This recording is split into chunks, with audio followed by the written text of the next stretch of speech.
Hay todo tipo de opiniones acerca de 100 años de soledad, la obra más conocida de este autor colombiano. Me he llevado una gran desilusión con este libro, una obra maestra de la literatura. Este libro es complejo de entender en la primera lectura. Entre los mejores 100 novelas en español, un poco lioso y algo pesado. Estas son algunas de las opiniones que tienen los lectores de este libro. Hay cientos diferentes y a la vez contrarias. Mucha gente dice que es de esos libros que odias o amas, pero nosotros creemos que el problema es que la lectura está mal enfocada. En este episodio te explicamos por qué. Vamos a hablar de la vida y obra de Gabriel García Márquez.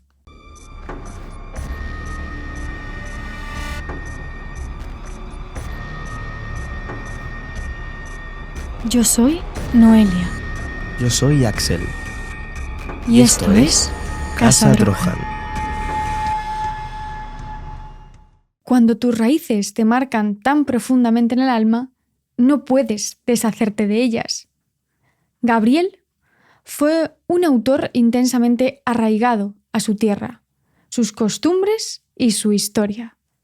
Llevaba tatuado su Colombia natal y su lugar de nacimiento, Aracataca, o Cataca para los nativos, un pequeño municipio que tiene apenas 130 años de antigüedad. Se fundó en 1885.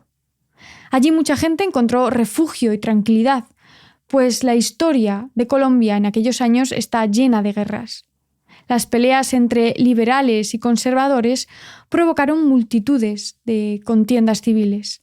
Era una época de gran inestabilidad política. Aracataca era un lugar de agricultura, especialmente de banano y palma, aunque también se cultivó arroz durante un tiempo. Fuera de este sector no había mucho.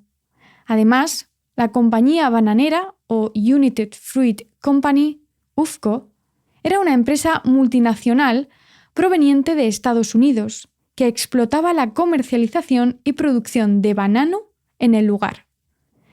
Puedes imaginar los conflictos que eso creó. Algunos estaban de acuerdo por la generación de trabajo o infraestructuras sociales que aportó, pero el dominio que se impuso en los países del Caribe fue férreo. Gabriel recuerda en su libro de memorias Vivir para contarla la masacre ocurrida en 1928, donde se asesinaron a más de 1000 huelguistas que luchaban por sus derechos. Incluso generó inestabilidad política en muchos países del continente. No debe tomarse a la ligera su apodo, El Pulpo. Conocida como la primera multinacional, llegó a controlar todo tipo de servicios, como el transporte o las comunicaciones.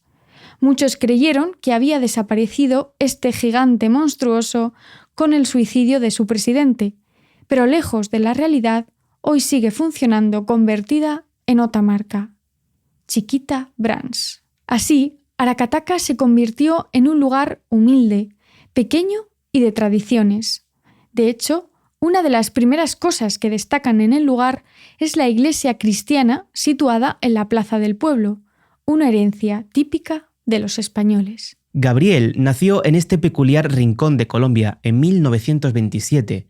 Vivió en casa de sus abuelos maternos durante sus primeros 8 años de vida hasta que se fue de Aracataca para vivir con sus padres. Podríamos pensar que una estancia tan breve en el pueblo no diera para mucho, y sin embargo, tras volver con su madre años más tarde para vender la casa donde había vivido con sus abuelos, se agolparon todos los recuerdos en su mente y no dejó de pensar en ello hasta plasmarlo en varios de sus libros. Aunque la verdad es que, en todas sus novelas y relatos, se muestra algo tácito que nos recuerda a Aracataca. Es tan profunda la conexión en el lugar que el pueblo, en 2006, se planteó cambiar el nombre por Macondo, la denominación ficticia que escogió Gabriel para sus obras, sacada de una finca bananera que veía en el tren siempre que iba camino a Aracataca. No salió adelante porque el papeleo burocrático que suponía para los habitantes de la ciudad era demasiado, pero sienten que Macondo les pertenece y les representa.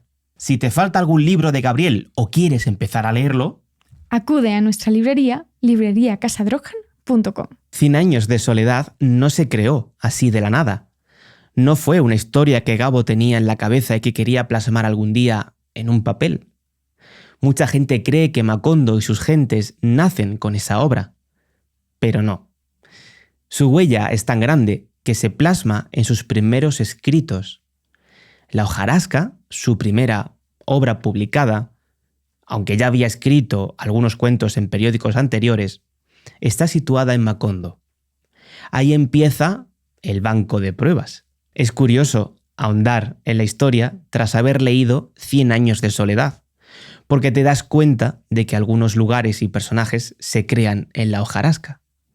Empiezas a entender muchas cosas. Su segunda novela, y para nosotros una de las mejores de Gabriel, es El coronel no tiene quien le escriba. También está situada en Macondo, aunque no abarca tantos personajes, sino que se centra en las costumbres y sentimientos comunes entre los habitantes. Un coronel que espera y espera la pensión prometida y que no parece que vaya a llegar nunca. Una situación sacada de la vida real que Gabriel comenta en más de un libro. Gabriel creció en una casa bulliciosa, llena de familia y con toda clase de peculiaridades. Tanto es así que no necesitó de una creatividad desbordante para crear personajes en sus novelas. Aquel que espera una pensión que nunca llega, la niña que come tierra y cal, la joven pareja enamorada que hace todo por casarse, es gente de carne y hueso que el autor escogió para sus obras.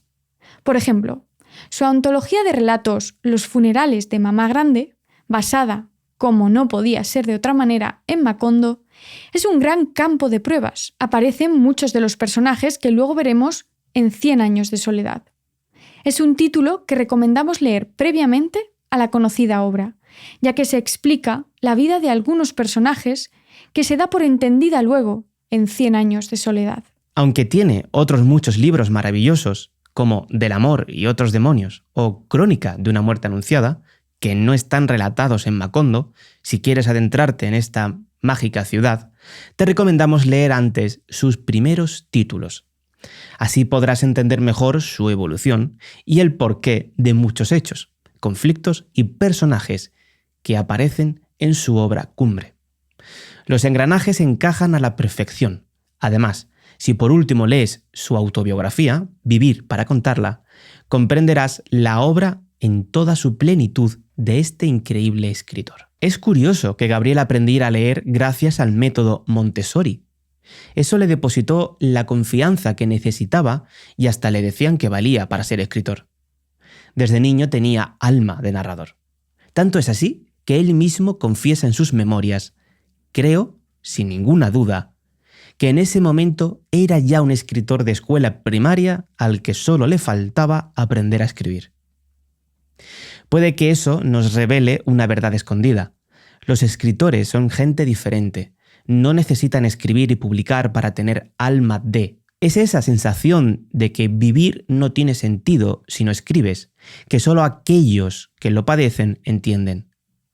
La teoría de que somos un poco lunáticos y escribir es el oxígeno de nuestra existencia, como se plasma en el libro de Rosa Montero, El peligro de estar cuerda. Una cosa que caracteriza a muchos artistas es la profunda vida interior. Gabo era una persona tímida. Es por eso que no concedió muchas entrevistas a lo largo de su vida. De modo que plasmó todos sus pensamientos con coherencia solo a través del papel. Algo que tienen en común muchos de los grandes escritores latinoamericanos, como Mario Vargas Llosa o Gabriel García Márquez, es que su obra se entiende mejor si tienes un buen conocimiento de sus países, cultura e historia. Así, la novela El General en su laberinto no se entiende si no conoces quién es Simón Bolívar, Sucre o Santander, por lo que requiere un esfuerzo por parte del lector. No hace falta ser un experto en la materia, pero sí saber algo más del tema. Esto puede suponer un incordio para unos y una bendición para otros, pues como muchas veces decimos, Las novelas no sirven para estudiar historia, algo que algunos escritores como Gabo entienden realmente bien. Su obra se compone de 16 títulos, seguramente alguno más escondido entre los periódicos o revistas de la época. La hojarasca, en 1955, que es la novela que comienza a entretejer el mundo de Macondo. El coronel no tiene quien le escriba, en 1961.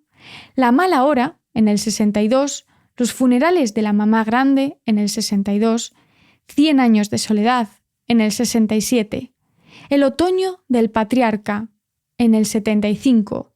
Isabel viendo llover en Macondo, en el 68. Relato de un náufrago, en 1970. El amor en los tiempos del cólera, en el 85. El general en su laberinto, en el 89. 12 cuentos peregrinos, en el 92. Del amor y otros demonios, en el 94. Noticia de un secuestro, en el 96. Vivir para contarla, su autobiografía, en el 2002. Memoria de mis putas tristes, en 2004. Y Yo no vengo a decir un discurso, en 2010. Sin embargo, no fue hasta que publicó 100 años de soledad que se libró de la triste pobreza que perseguía su vida. Su mujer apostó todo por él y confió en que después de vender hasta el último objeto de su hogar, esa novela fuese buena. Cuando la terminó y mandó a publicar, no sin dificultad, la familia pudo respirar un poco. Años más tarde se reirían de esta situación, porque Gabriel García Márquez era un autor reconocido en todo el mundo. Incluso llegó a conseguir el Nobel de Literatura en el año 1982. Es esa novela tan controversial la que le dio el impulso para seguir haciendo lo que mejor se le daba, que era escribir. Así nos regaló una multitud de libros que no desmerecen nuestra atención y que engrandecen su obra. Gabriel no es solo 100 años de soledad, es mucho más. Gabriel García Márquez sigue dando que hablar, pues este año se ha publicado una nueva novela que él mismo no quería que se publicara. Asimismo, Gabriel siempre será el creador de Macondo, la historia de su pueblo en todos los libros que ha escrito. Desde Casa Drohan te animamos a que leas todas sus obras. Nos vemos en el siguiente episodio.